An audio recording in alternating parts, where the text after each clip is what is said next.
இதை பார்த்து கொண்டிருக்கிற என் மகளே, என் மகனே, நான் விரும்புகிறேன் உமது நோய் நீங்குக. இந்த 2026ஆம் ஆண்டு நோயின்றி நலமோடும் வளமோடும் ஆரோக்கியத்தோடும் பாதுகாப்போடும் வாழ்வாய். கவலைப்படாதே, நான் இருக்கிறேன். இதை பார்க்கிற ஒவ்வொருவரிடமும் சென்று சொல்லு, இயேசு உனக்காக வருவார், அற்புதம் செய்வார் என்று. தந்தை, மகன், தூய ஆவியின் திரியேக ஆசீர்வாதம் நம் அனைவரையும் ஆசீர்வதித்து காப்பதாக. ஆமென். கிறிஸ்து இயேசுவுக்குள் அன்பான இறை மக்களே, இந்த தைத்திருநாள் நாளிலே சிந்தனைக்கென்று யோசுவா 24ஆம் அதிகாரம் 14வது வசனம். நீ கர்த்தருக்கு பயந்து உத்தமும் உண்மையுமாய் அவரை சேவித்து உங்கள் பிதாக்கள் நதிக்கு அப்புறத்திலும் எகிப்தின் தேசத்திலும் செய்த தெய்வங்களை அகற்றி கர்த்தரை சேவியுங்கள்.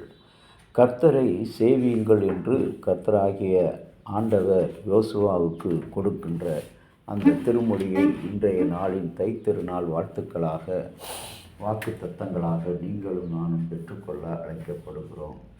அன்புக்குரிய இறை மக்களே, இந்த நாள் தமிழர் திருநாளாம், தங்கத் திருநாளாம்.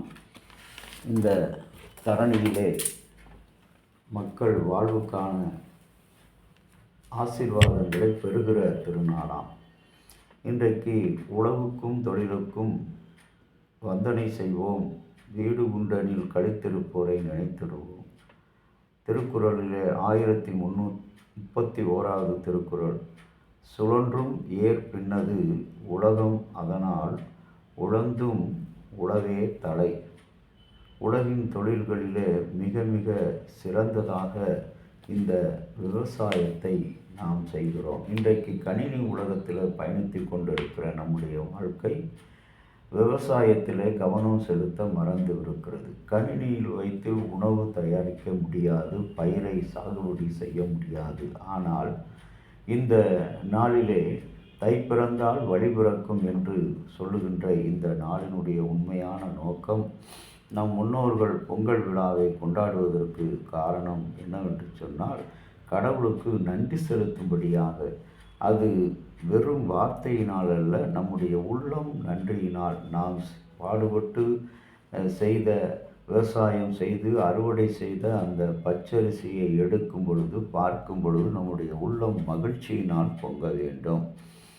இதைத்தான் தைப்பொங்கல், புது பானையிலே புது அரிசியிட்டு குலவை கோலமிட்டு கொண்டாடும் விழா.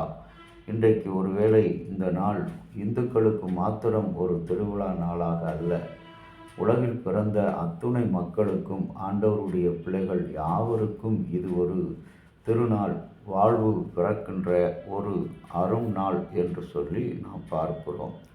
நன்றி கூறுகின்ற விழா.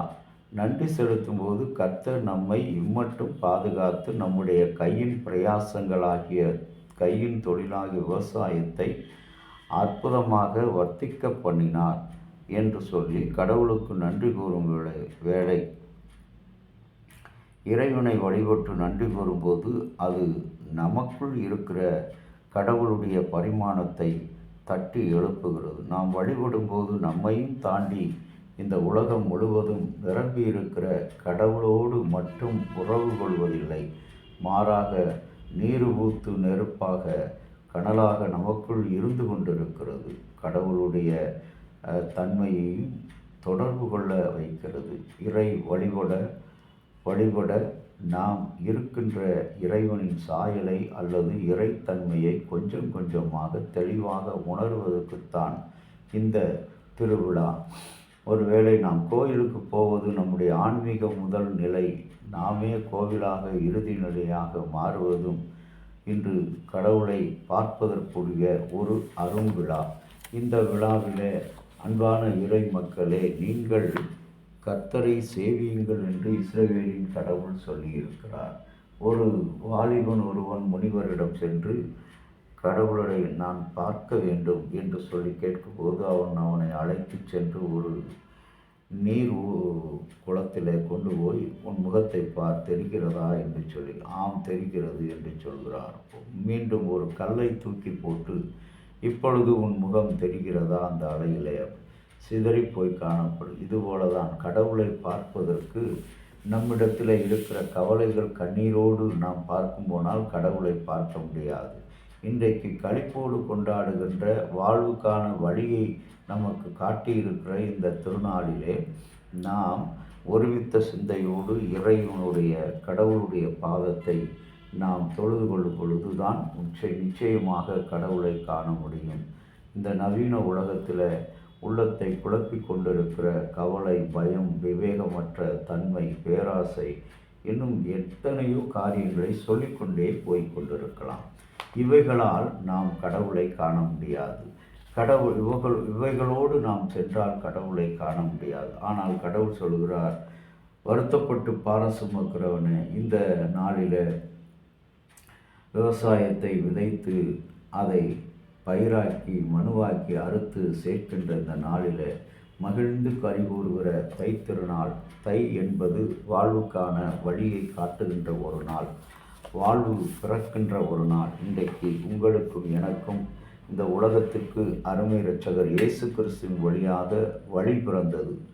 அந்த வழியைத்தான் இந்த தை திருநாளிலே அவர் கொடுத்த படைப்பு, இயற்கை, விவசாயம் இவைகளை வைத்து நாம் கடவுளுடைய அன்பை உணர்கிறவர்களாக நாம் இந்த நாளிலே இந்த பண்டிகையை கொண்டாட அழைக்கப்படுகிறோம். அன்புக்குரிய இறை மக்களே, நம்முடைய வாழ்க்கையில் நாம் கர்த்தரை மாத்திரம் சேவிப்பது, நம்முடைய அந்நிய தெய்வங்களை, தேவையில்லாத சடங்காச்சாரங்களை விட்டுவிட்டு மகிழ்ச்சிக்கு எது உதவுமோ, ஒற்றுமைக்கு எது வழிவகுக்குமோ அந்த ஒற்றுமைக்கான விழாக்களை நாம் ஒன்று கூடி இதில் சமய வேறுபாடு, ஜாதிய வேறுபாடு, ஒடுக்குதல் வேறுபாடு இல்லாதபடி கடவுளிடத்தில் ஒற்றுமையாக கொண்டாடுகின்ற ஒரு விழா தான் இந்த பொங்கல் விழா. ஆகவே தான் இந்து, முஸ்லீம், கிறிஸ்தவம் என்று வேறுபாடு இல்லாமல் இந்த விழாக்களை எல்லா இடங்களிலும், கல்லூரிகளிலும், பள்ளிகளிலும், இன்னும் பல்வேறு நிறுவனங்களிலும்,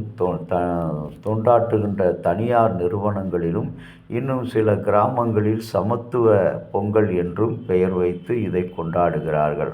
ஆகவே இன்றைக்கு யோசுவா 24ஆம் அதிகாரம் 14வது வசனத்தில் சொன்னபடி கர்த்தரை சேவிப்பது, உங்களுடைய அந்நிய கலாச்சாரங்கள், அந்நிய சடங்குகள் இவைகளெல்லாம் விட்டுவிட்டு நாம் ஒற்றுமையின் உறவில் உண்மை நட்புகளாக ஒன்று கூடி இந்த புத்தரிசி எப்படி பொங்குகிறதோ அந்த பொங்குதலை நம்முடைய வாழ்க்கையில் அன்பினாலும், சந்தோஷத்தினாலும், மகிழ்ச்சியினாலும், ஆரோக்கியத்தினாலும் வாழ்வு பொங்க நாம் கடவுளை நோக்கி ஜெபம் செய்வோம். இரக்கமுள்ள பரலோக தந்தையே, உம்முடைய அன்பாலும் இரக்கத்தினாலும் நீர் எங்களுக்கு தந்திருக்கிற நல்ல வாழ்வை இன்றைக்கு இறை உணர்வோடு நாங்கள் எண்ணி பார்த்து நன்றி செலுத்தி இந்த தமிழ் சுவிசேஷ லுத்தரன் திருச்சபை நாள், ஆண்டவரே, எங்களுடைய திருச்சபை ஆண்டவரே தமிழ் திருச்சபையாக உரிமை பெற்று 107 ஆண்டுகளை கொண்டாடுகிற இந்த நாளிலும் ஒரு வாழ்வுக்கான வழியை நீர் எவ்வாறு இந்த உலகத்துக்கு காட்டினீரோ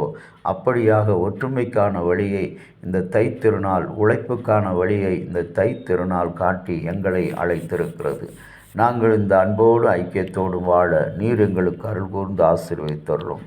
இறைமகனும் மீட்பரும் இரட்சகருமாகிய இயேசு கிறிஸ்துவின் நாமத்தில் வேண்டுகிறோம் நல்ல பிதாவே, ஆமேன்.